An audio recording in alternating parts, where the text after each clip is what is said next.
When we're looking to find the right fish, the people who are going to be most responsive to our church's efforts, the first thing to consider is geographic proximity. Where are these people physically in relation to the church? Now, first we need to consider in our area is how far are people regularly accustomed to traveling. In some communities, people don't mind driving 45 minutes to go from one place to another, but others, 10 minutes is a long drive. What is it in your community? Because if we ignore this, so if I have a church in Edmonton and I feel like, you know what, we're going to do some big outreaches and advertising in Calgary, hoping people in Calgary are going to drive 3 hours in order to attend our church. That's not going to be very fruitful. Choosing a different geographical location that's closer is going to produce a better return. But where are we going to put our efforts is going to be dependent on how far people are accustomed to driving. That too, are there any psychologically significant barriers? Because it's not just how far people are driving, it's also what's going on in people's minds.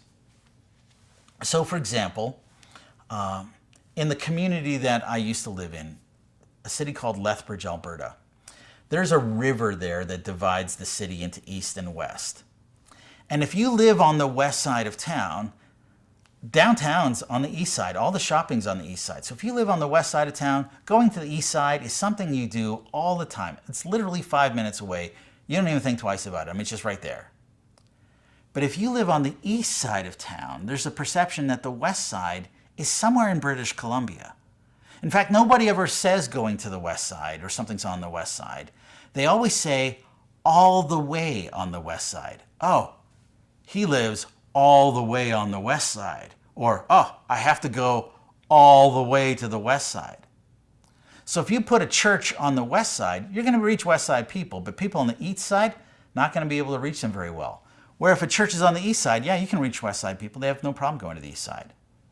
This is true in a number of different cities. Calgary is another one of them, where there are 4 cities in Calgary.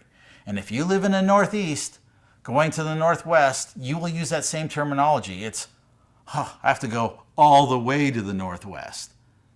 So what are the psychologically significant barriers? And sometimes they're asymmetrical. What are people's mode of transportation?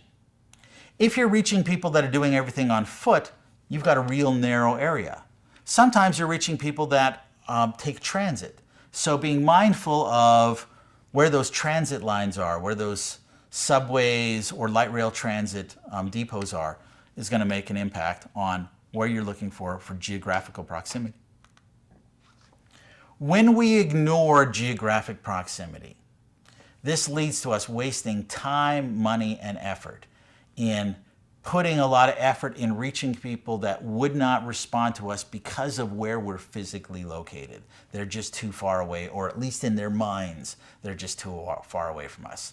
So with geographic proximity, the closer someone is to us, the more easily we are going to be able to reach them.